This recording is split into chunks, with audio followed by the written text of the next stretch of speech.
Case ఉన్నప్పుడు ఎట్టి పరిస్థితుల్లో ప్రైవేట్ వ్యక్తులకు దారదత్తం కావద్దది అని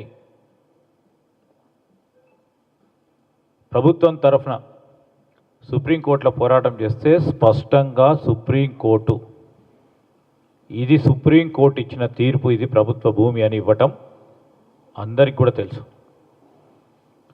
దాని తదుపరి వారు కృత్రిమ మేధను ఉపయోగించుకొని ఏ విధమైన దుష్ప్రచారం చేశారో నేను ఒక 2 సంఘటనలను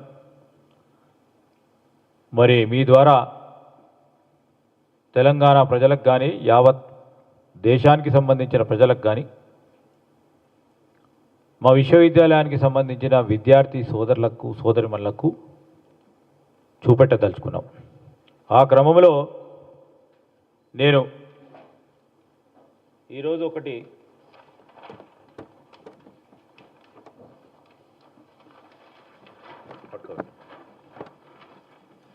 ఇది ఒక్కసారి చూడండి. ఇది ఎన్ఆర్ఎస్ఐ హాస్టల్ సమీపంలో ఉన్నప్పుడు హాస్టల్ అటువైపు ఉన్న హాస్టల్ జింకపిల్ల వీరు ఆ 400 ఎకరాల్లో ఇదే పెట్టి ఈ విధంగా ఈ జింకలు ఇక్కడికి వచ్చినాయని చెప్పడం జరిగింది. రెండవది,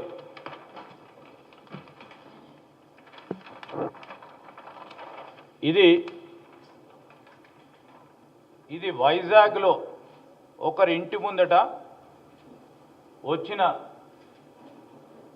యానిమల్. ఈ విధంగా వస్తే ఇది హెచ్సియు బయోడైవర్సిటీకి సంబంధించి ఈ విధంగా ముందుకొచ్చి చూపెట్టిన వైనం మొత్తం ప్రపంచవ్యాప్తంగా దుష్ప్రచారంతో సోషల్ మీడియాను ఉపయోగించుకొని ఏ విధంగా దుష్ప్రచారం చేసిన ఇది వైజాగ్కు సంబంధించి ఇది విశాఖపట్నంలో కమలికొండ దగ్గరలో వన్యప్రాణుల సంరక్షణ ప్రాంతంలో బయటికి వచ్చింది.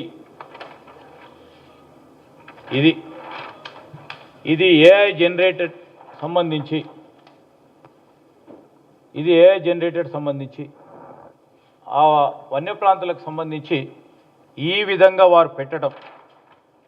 అదేవిధంగా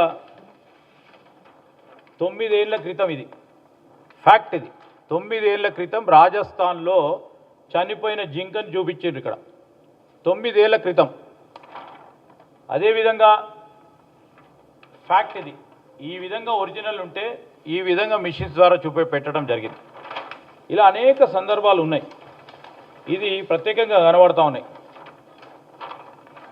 ఇక్కడ ఏనుగులు, అసలు మన అడవుల్లోనే ఎక్కడైనా ఏనుగులు ఉన్నాయా? ఏనుగుల పాపులేషన్ ఎంత? ఈరోజు ఇక్కడ ఏనుగులు చూపెట్టినరు. ఇదంతా కూడా యానిమేటెడ్ ఈ విధమైన స్పష్టంగా కనబడతా ఉన్నాయి. ఈ మిషన్ ముందట ఏనుగు, అసలు ఏనుగు అనేది హెచ్సియు ల్యాండ్స్ సంబంధించి పరిసరాల ప్రాంతంలో ఉంటే తెలియకుండా ఉంటుందా? నేను ఎందుకు చెప్తా ఉన్నానంటే ఇవన్నీ కూడా ఇది చూడండి, ఇదైతే ఇది దయచేసి చూడాలా యావత్ ప్రజానికానికి.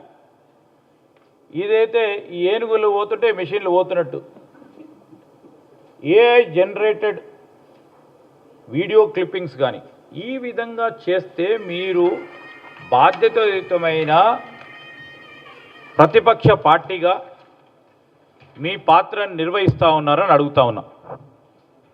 ఎందుకు చెప్తా ఉన్నామంటే